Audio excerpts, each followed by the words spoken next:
Good morning and good afternoon. Welcome to the Weekend Wellness Hours show. I'm excited to have a new guest, a new acquaintance who I met through a friend, Dr. Toby Larson, who is going to talk to us today about psychology, but specifically sports psychology. And he has his master's degree in kinesiology as well as a doctorate in performance psychology. So I'm very excited to have him on so he can share with us his experiences, what he looks at, and all of that. So thank you, Toby, for joining us today. Thank you for having me on. I'm excited to talk to everybody here. This is great. And why don't you share with us your background? Because I know this wasn't your first career or kind of dive into this world. You had a little bit of a career before that. So why don't you share with us how you got to here? Yeah, I've actually had multiple careers before this. Okay. I did a brief stint in commercial real estate. Mhm. I moved out to San Francisco after I graduated college and started working for about half a or three quarters of a year for Grubb and Ellis, doing research in commercial real estate.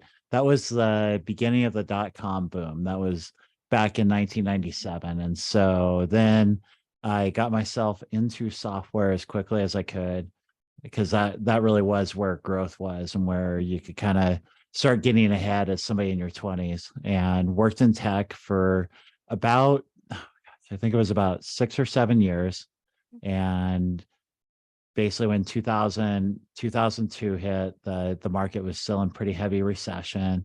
Got laid off from my tech job at that time, and fortunately had a bachelor's degree in math education, and went back to finally use my degree to teach. I taught high school math for 8 years, 2 years in public school and 6 years in private school. During that time, I also coached football, track, and golf. I absolutely loved coaching. That was my favorite part of Oh. teaching in general. Mhm. I really enjoyed all my students, but math is kind of a dull subject. And as somebody who's athletic and outgoing like me, I just could never find my groove as Mhm. a classroom teacher. But as an on the field coach, the interactions I had with the kids were just so much more fun. I mean, we did great stuff in the classroom. I just never really connected with math. So I helped them struggle with their lack of connection with math as well. But where we really saw passion together was on the field. And I helped one of our football, 1 year our football team went all the way and won sectionals. So that was pretty cool. Mhm. I got a couple of my track athletes in the state. One even made it to the finals for triple jump. So that was really Mhm. cool. That was actually the year that Allison Felix, as a sophomore, won the 200-meter dash. And wow, you could tell that she was going to be who she became then, even. Yeah, Um, that's neat. that was one of the cool things about coaching in California, was especially in Northern California, there were some really exceptional people that were emerging as high school athletes, really similar to winter sports out here in Utah, where Mhm. it's just, you kind of get to see the future when you're in the high school athletics arena. But anyway, so then we had our daughter, and so I took a couple years off to be full-time stay-at-home dad with her. Mhm. And there was an opportunity to go back to school to kind of pick my next career. And I Mhm. wanted to stay with coaching. I wanted to make coaching full time. So I went back and got my master's in kinesiology, since that is the study of human movement. And for me, that was really got fascinated by all of the human behavior components. So the sociology of sport, skill acquisition, pedagogy, and sports psychology. And Mhm. basically, what really all of it was ultimately trying to understand what motivates us to become great. And Mhm. then what do we actually need to do if becoming great is our desire? So not just how do we stay motivated to do it, but then what are the steps and kind of scientifically proven pathways to get there. Mhm. That's really what completely fascinated me. I also was hoping to become a college golf coach, but the NCAA only allows 4 coaches. for any college program, all divisions as well. So not just division, division one, division two, everywhere that was the case, as well as the California community college system. So I couldn't get on as a varsity or as a collegiate coach. And so I I instead decided to go full in on the sports psychology side. During one of my prerequisite courses was an undergraduate sports psychology class. I read the textbook cover to cover within the first 2 months of the course. I Wow. just really loved it. It was just so fascinating. After almost a decade of coaching and teaching high school students, learning about the mental side to that depth was just fascinating to me because it started to explain a whole bunch of the experiences I had as a classroom teacher and Yeah. as a high school coach. Yeah. And it really it really fascinated me. And I wanted to figure out, how can I help people that are really trying to become experts at what they do, uh, to reach that level from a behavioral side, from a mental emotional side. And that's really where sports psychology comes in. It's really all about the individual within the performance. And so what I mean by that is, what are you thinking? What are you attending to? How are you planning? How far are you planning? When you're thinking of things, are you thinking of them in terms of how your body needs to move? Are you thinking of them in terms of the result that you're hoping to achieve? How far in terms of time is that result from now? So Mhm. And just every aspect of performance. And it just yeah. fascinated me. And when you look at sports psychology and you've kind of gave us a description of it, how young do you start with kids when you're working through the psychological components of being in a sport? Yeah, that's a great question. I love that. So one of the main researchers that I followed, that was a professor of one of my advisors, Jean Cote. He's kind of the created this idea called deliberate play. So everybody's probably familiar with Erickson, and or at least familiar with the 10,000 hours rule with deliberate practice. Mhm. And so deliberate play was coined by this Canadian kinesiology researcher, looking at how did expertise emerge in Canada. And what he found is that it was a lot of sampling until high school. And so for me, I'd say if a kid is really struggling with an activity earlier than high school, and maybe some exceptions for sports where we know the age level of Olympians is Mhm. young. So Yeah. gymnastics and figure skating, where we're seeing youth competing at 16 and 15 in those sports. Then if you're 12 and you're struggling, you probably actually do need to work through that with a sports psychologist. But for the majority of youth, I would Mhm. say high school is really where you want to start considering that, because that's Okay. really where you should start specializing. If you're struggling before high school, then it's actually a sign that it's time to switch into a different activity. Okay. And it may be that that kid will come back to that activity that you're switching out of. So I know for some parents, it's like, well, but we did soccer for 7 years, Mhm. Yeah. and I don't want to let my child switch from soccer in Mhm. 6th grade because they're having issues with other teammates. Mhm. What I would say is, I can hear you on that, but there Mhm. might be a lot of other things that are going on at the same time with your child, with their relation to the sport, with their relation to movement, with how they're communicating with with peers. And giving them the chance to try a different sport might give them the opportunity to learn how to deal with those things in a more productive manner. as opposed to it being a what is the right answer here type of situation. Mhm. Yeah.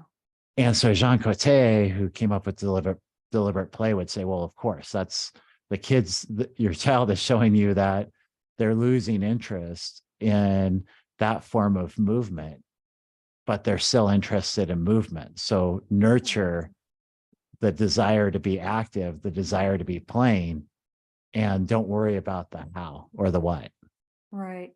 So with kids that are younger than high school and like maybe they're really in their sport, they're loving it. Can you employ some sports psychology? Maybe not say it with them directly or say, hey, we're going to have a little talk about this, but are there methods out there that you can kind of use to help guide them without making it so technical? Absolutely, absolutely. Usually it's really figuring out with and I'm kind of talking really kind of below second semester freshmen. Okay. So kind of the below 15-year-olds. Yeah. For them, I'd really what I'd want to know more is at that level, um, what's making the results so important to you? Mm. Because we don't have youth talent identification in this nation at the level where your wins and losses at 12 are going to affect your ability to play in college or to have lasting enjoyment in the sport. And so it really is kind of getting to that. Do you have a weird relationship with winning already? And if so, how can we make that less important to you? How can we Got make it. it more about right now? What's it's great that it's great that you got 12 goals in the game. Yeah. Uh, and celebrate that, enjoy that, love that. Yeah. But if the frustration becomes I'm not getting enough goals in the game, I'm going to say, Mhm. well, maybe where we need to direct our thoughts to is less about that result and more about how long were you able to possess the ball? How effectively were you able to do that? Um, you know, what are different areas of skill to work on? How can we make working on that skill more fun for you? Got it. Like basically the journey. Yeah, exactly. Yeah. But then when they're in high school, then it does Mm. kind of become a little bit different because then if Okay. they're really wanting to move forward in that sport, and then they're generally directing the desire to talk to a mental performance coach or a licensed therapist who can then say they're sports psychologist. That's the one Yeah. delineation on saying you're a sports psychologist Mhm. versus mental coach with the credentialing that I have. Right. Right. But then at that level, it's kind of if they want to see how far they can go in the sport Mhm. and they want to really try to learn more about themselves, then there's kind of a multiple effect benefit for them. One is that they are improving in the sport through engaging with sports psychology as a Okay. field. So learning how to use visualization so that they can decrease the amount of pre-competition anxiety that they have, which then means that their decisions, their strategic decisions that they made with their coaches, that they uh, practiced Mhm. on, did drills and practice to make sure that they'd make those kind of decisions. They tend to stick with those because we helped them decrease that anxiety, and that has this whole cascade effect. Well, then they learn more benefits of long-term planning and they learn more self-assuredness. And so that does spill into how they organize their classwork. Not always, not completely 100%, but Right. those lessons of self-awareness do spread out to other areas of their life. So I think, for high school students that are interested in it, for high school athletes that are interested in it, I think there is a huge amount of benefit to them. Yeah. I I one of the MMA athletes I worked with, Mhm. he applied all the lessons that I had taught him as an athlete to his real estate business and just took off because it wasn't so daunting because he realized, oh yeah, this is hard, but it's like hard because it's it's just I'm not getting results and feeling like I'm winning every second, Yeah. but I know I can do it. And he stayed perseverant. And now he's in the top 1% of brokers by commission for Coldwell bankers in the US. That's incredible. How common is it that high schools provide a mental health coach or a sports psychologist? Because I remember playing multiple sports in high school. That was never a topic. And this was a high school with 3 to 4,000 students in it. So it was a big high school. Yeah, so mental health side, I think most schools Mhm. they are covering counselors, but then on the Okay. performance side, on the mental side of performance, Mhm. it's not very common Okay. at the high school level. I think it's becoming more common among club teams to Oh, have okay. relationships with with with mental performance coaches of some type. And some of the bigger high school programs, they'll have people that kind of they have around, but it's not super common yet. For Okay. the most part, it's done largely one-on-one with parents reaching out to uh, to mental performance coaches and then engaging with them that way. But yeah, Okay. it hasn't quite become that yet, but I think hopefully I feel hopefully Mhm. as the field grows, Yeah. there aren't enough practitioners for that yet Yeah. as well. But Yeah. as the field grows, hopefully that becomes more common. That would be great, just because, as you mentioned with MMA athlete, being able to apply it to real life as well can really help these students as they're going into college or jobs in their careers. So why not get them started early on learning some types of emotional and mental strategies to help them face all different types of situations? Exactly, Yeah. exactly. And I think that's where the performance psychology is different than Mhm. counseling psychology, is that Yeah. in performance psychology, what we're really studying and learning how to assist with is how to help how to help direct that in the moment focus to the place that's going to really create the best opportunity for the performer to execute their skills at their best level. Um, and then everything is kind of around supporting that being the case. Got it. How you get there, by and large, is how you practice. As you know, working with your clients, it it's not enough to tell them, okay, Mhm. well, hold your back straight and keep your hips tucked in. Like, you have to go through a lot of work for them to learn how to do that. Yeah. And yeah, same on the mental side. Okay, that's great. So you mentioned MMA athlete. I know you really got into the MMA world, and I'd love for you to share about that, because those athletes were a little bit older, correct? They were out of high school and kind of young adults. And how did you approach them and the process you used with them? Absolutely. My first MMA athlete was a Mhm. former student of mine and Okay. former track athlete of mine. So I got into MMA fortunately because I knew somebody who was professional in there, who I had coached before in a different sport and was willing to work with me again in this new area. And so I met Adam in a grocery store. I was just on my way home from one of my graduate courses, and he happened to be there at the same time, getting ready for his pro debut. He had about 5 amateur fights, I think five or seven amateur fights, and then was just preparing for his pro debut. I said, "Hey, I'm doing this master's program in kinesiology. I'm in this sports psychology class. The book is pretty cool. Would you like to try these out and try to learn these techniques, try to learn how to do visualization, all this stuff by the book, and see how it helps you?" We started working together. Then we went on and worked together for about 7 years. Actually, just talked to him recently for his last fight. So we've been together for, gosh, a while now.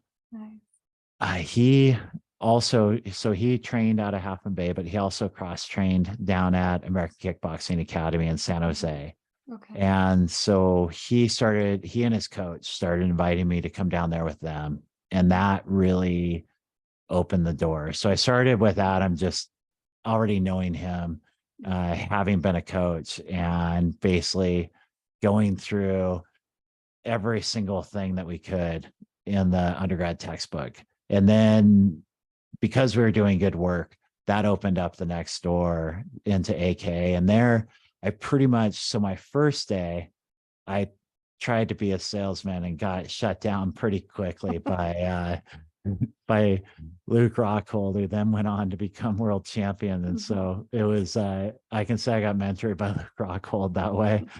He, but I was trying to sell my services to the head coach, Javier Mendez, and Luke was basically like, this isn't what's needed in this sport. And then Baha was like, actually a lot of these guys need that. Why don't you just keep showing up, and they'll warm up to you. And that really was the case. And so it was continuing to go down with the fighter I was working with Adam. And then as he continued to improve, other people started asking me just for tips and little things like that. And so really the approach was that they were expert fighters, and I had no illusion in my mind that I could give them any sort of advice that was going to help them land the right punch or kick or do the right thing to beat whoever it was they were fighting. For the most part, they were either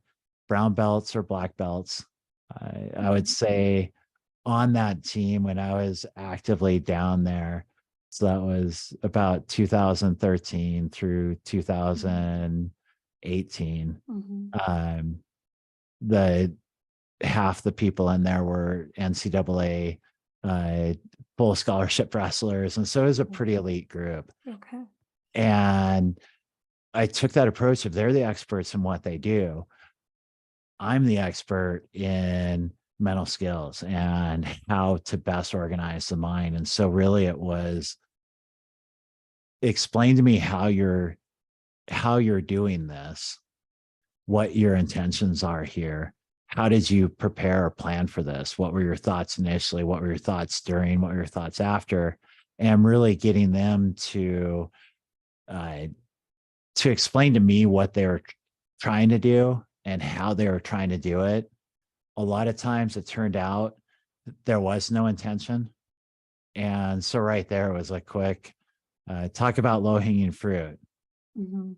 How do you improve your fighting strategy? Well, if you don't have strategy, having strategy will be a massive improvement. And so that was, for some of them, it was really that simple, because the way the coaching works in MMA is so dispersed. They have 3 different coaches, and those coaches rarely talk to each other. Got it. So when you approach this, so if we're going through like what your process is, so your first step of your process would be asking them questions to find out their intentions. Is that? Yeah. It's just so we have clarity on like, what is it, your process that you're doing, and how do we pull in that sports psychology to move someone from not having the mental awareness to performing at their highest level? Yeah, absolutely. So one of the fighters, he came up to me, and he basically, the way it would usually start is it would start with kind of an innocuous question. It would be something to the extent of some random question about somebody else in the gym. And then I'd know when they came up and started engaging with me, then it was quickly to figure out, okay, what is it that you actually need right now? And that would usually start with, are you having any struggles right now? Like, what's giving you troubles? What's holding you back? And then listening, not trying to solve it, but really listening through, and then asking more questions. So usually my process starts with a lot of discovery and a lot of drilling into what is currently going on. And the reason for that is both so that I can understand what they're doing, but also so that they can understand how clear they've been to themselves about what it is that they're doing. Um, I so Ken Revisa, who wrote the book on sports psychology for baseball, and he's kind of credited with being one of the coaches that helped the Cubbies break their curse.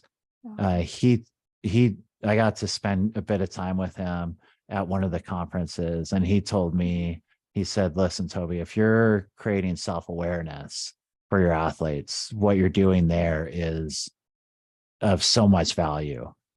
Always lean into that. And so that's always been my approach, is to help them learn themselves more. In MMA, it's super important because they are alone in the cage. Yeah.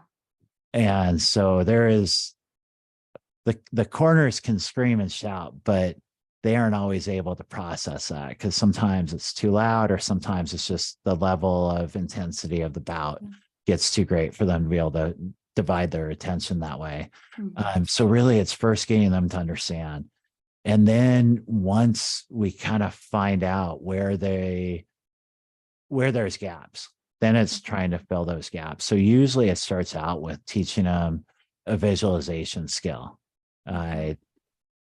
What most people need is a belief that they can be successful with their efforts, in order to give their best and full effort.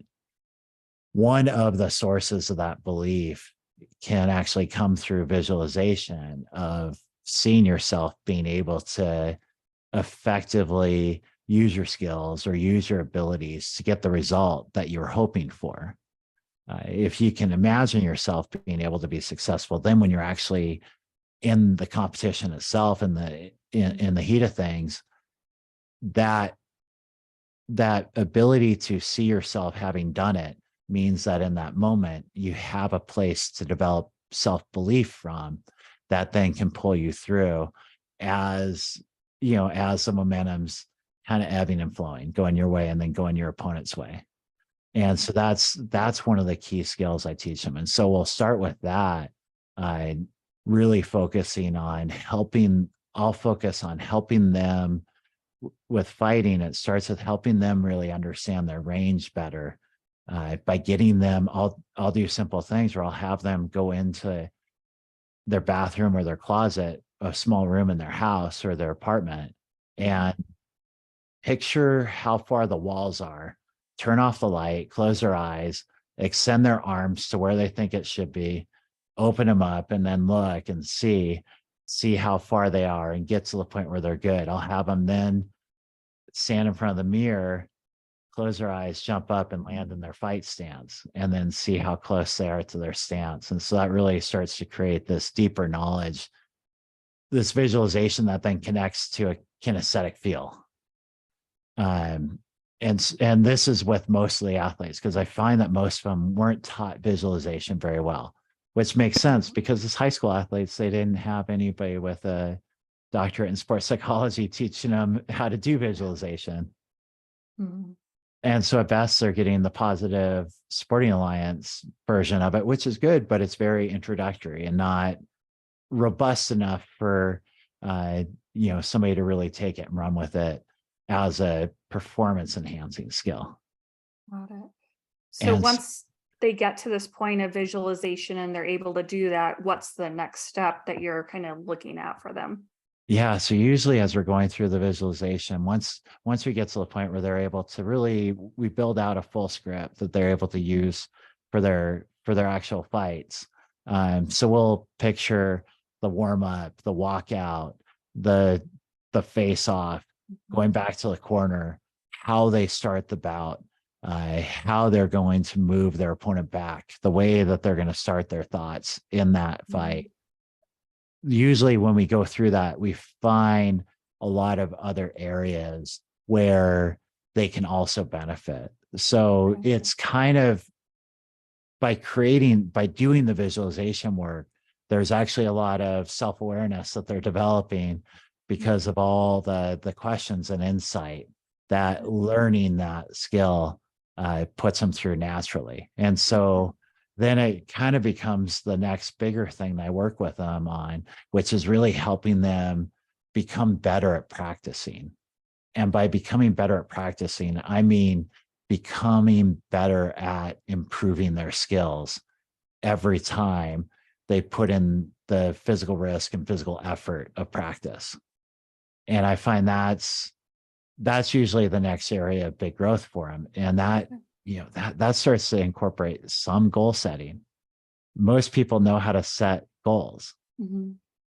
What most people don't have is somebody to keep them accountable to setting and monitoring and revising goals.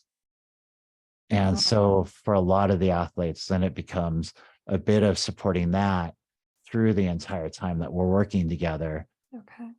Because if you don't, a lot of athletes kind of outsource this to their coach. Mm-hmm. Yeah. Because coach designs the practice and coach tells us to push harder. Coach just tells us when to break. Mm-hmm. But the problem is that, and I know this as a classroom teacher, I wrote the curriculum for what I was teaching all 30 students for that day. Mm-hmm. What I didn't do is keep detailed, tracking of how any individual student was doing with particular skills from day to day. That would come out in the test. Right. And so for a lot of athletes, that comes out in the competition. Mm-hmm. And then the coach sees it. Right. And so as an athlete, you'd rather have that going on for yourself as well as the coach, so that then you're showing up to practice and maybe what you're working on individually is maintaining a more offensive mindset. So you're trying to look more for opportunity and trying to look for more attacks, whether it's, in MMA, wrestling, or basketball, or soccer, football, where you're looking for those angles and those opportunities to come in, as opposed to being on a defensive mind, which is kind of now you're worried about the other opponent and you're paying more attention to them. So we start, little subtle things like that Mm-hmm. we can start to build towards through better practice habits, through, helping them understand, hey, so they're working on that individually, while the drill might be move this ball through these cones, or the drill might be we're doing jabs with our partners, whatever it is. That athlete knows then how to incorporate their personal development goal into that drill. Got it. So you're kind of taking a simplistic drill, you're moving it beyond that, having them pull in a mental, emotional aspect to it so that they can use the practice to perform at a higher level, which can carry over in game days. Exactly. Yeah. Yep. And that's exactly. And so it could be they're working on a mental skill while they're doing the drill. It could be maybe they're working on some aspect of their coordination. I mean, maybe it really is, hey, like, you need to actually focus on how you bend your knees for this week. Like it just is what it is. That's what we have to work on now. That is the low hanging fruit. And if they have somebody to help them stay accountable to actually monitoring their own development, then now they have their coach that's watching them, but they also have themselves.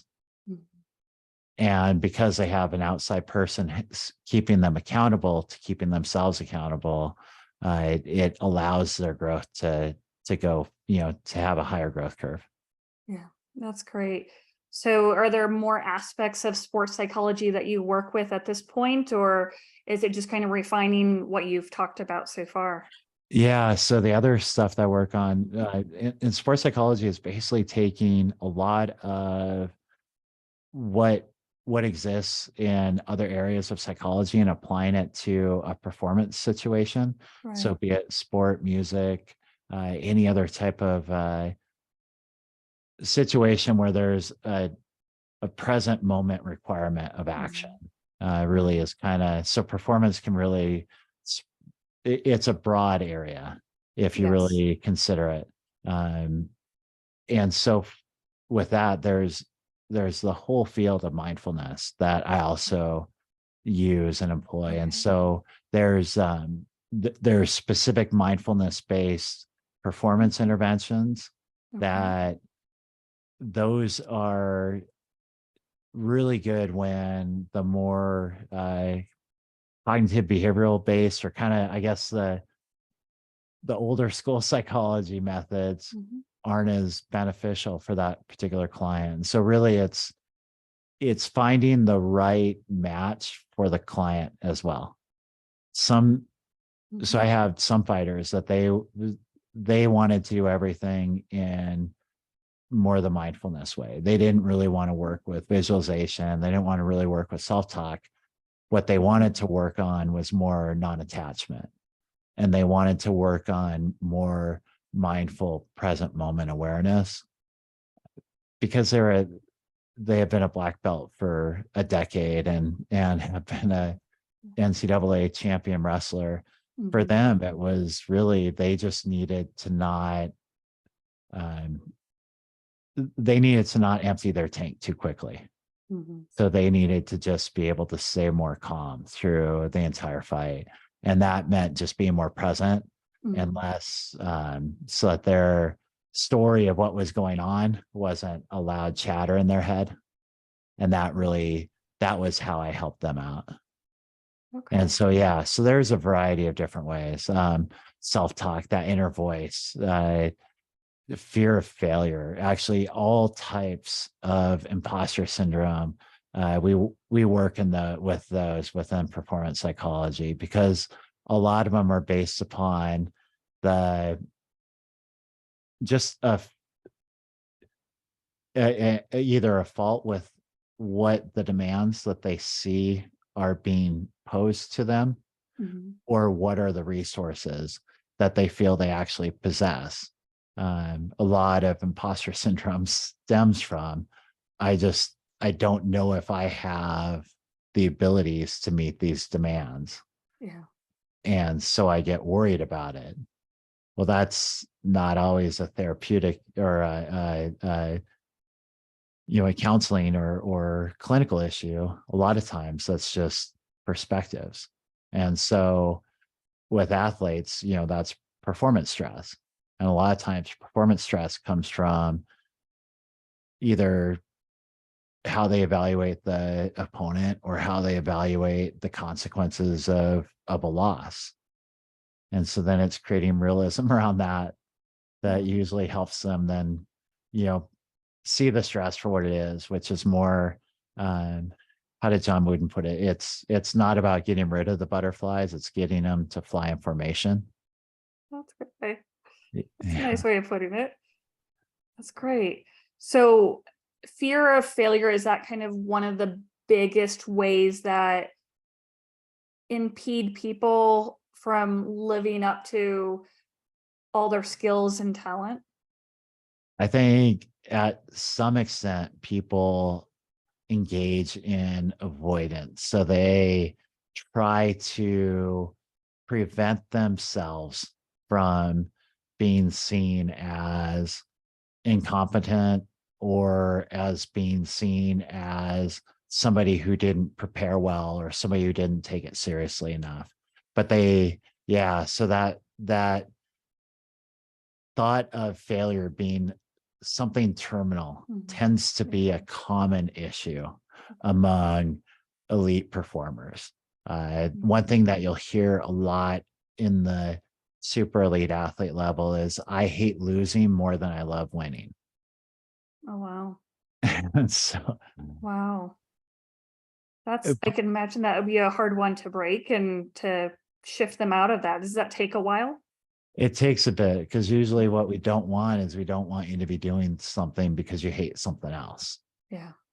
When you're motivationally, that's not the sustainable motivation we want, because that's not intrinsic, it's not embodied as part of their identity, of their vision of who they are. They don't, if hating losing is the reason that you're going to push yourself through practice, that is not as powerful as loving being one of the top skiers, fighters, uh, Mhm.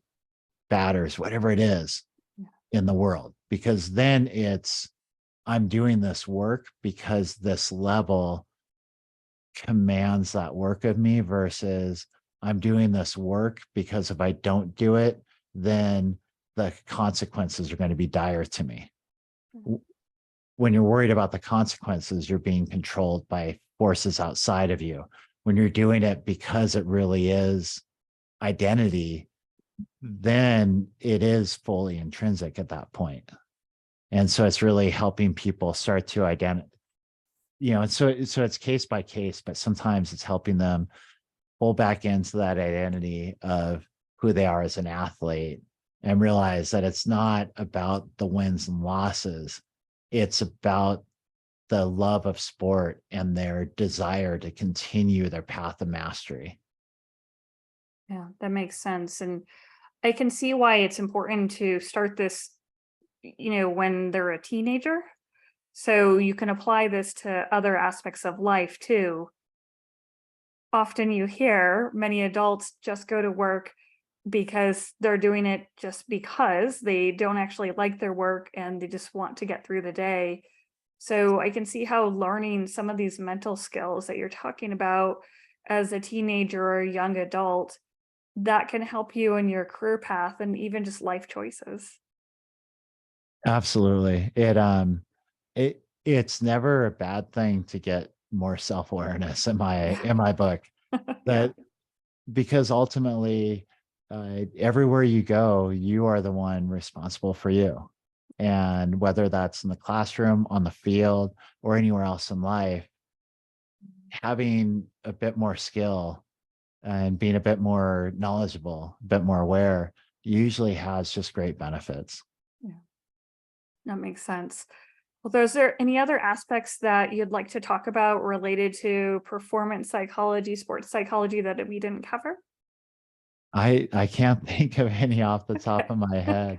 Well, this is Yeah, great. I mean, obviously Yeah. there's goal setting, there's Mhm. self-talk, there's visualization, there's mindfulness, there's all the Yeah. acceptance and commitment stuff as well. That Yeah. And the other thing that performance psychology gets into is also, we aren't exercise psychologists, Mhm. but we also work in the fitness realm as well, Yeah. and with lifestyle and habits. And I think the one thing that I'd say for listeners to take away from is, under try to think of yourself more as a system, in the sense that you have a lot going on, and then your mind and your thoughts are really ultimately what drives that entire system. That's where control really lies. And so any effort that you put into developing skills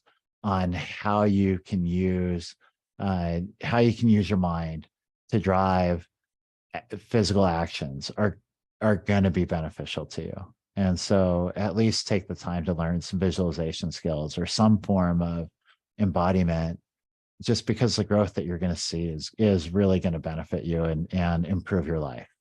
Yeah. We see that all the time. So I'm glad you just mentioned that one more time so that people can really work on their mindset, work on what their thoughts and beliefs are, so they can help themselves change or perform differently, whether it's in a sport that they're doing, their work, their job, their relationships, anything like that. So, how can people reach you? Yeah. So my website Mhm. is drtobylarson.com. Okay. I'm also can be reached at Aspen Valley Wellness. Okay. That's the practice I work with. My Okay. office is in Draper, and we are aspenvalleywellness.org. My email is toby at Okay. aspenvalley.org. Yes, and for those who aren't familiar with Draper, since this goes all over the country and that's in Utah, just so people who aren't aware of that. And is it possible to work with you online as well if they're not in Utah? I do. I work online as well. Okay. Sorry, let me correct my email address real quick. Uh-huh. Toby, Toby at aspen-wellness.org. Okay. Um, the, our our therapy. So one Mhm. of our websites, we use Aspen Wellness on some of the things and Aspen Valley on the other. So sorry with Okay, the it's okay. mix up there. Okay, so they can go to Dr. Toby Larson son.com or Yep, aspenvalleywellness.com or reach you at Toby at aspen hyphen wellness Toby at aspen hyphen wellness.org. Is that right? that's right. Yep. Okay, wonderful. That's great. Well, I really appreciate you taking the time to share with us today. It's been wonderful to have you come in and talk about performance and sports psychology and just how you approach working with athletes and young people to help them in all aspects of their life. So I thank you so much for joining us. Thank you. This has been a great conversation. I really appreciate your time, and I appreciate everybody who listened. Thank you. And thank you all for joining us today. Have a great rest of your weekend. It was a pleasure to have you, and we'll see you again next weekend. Bye now.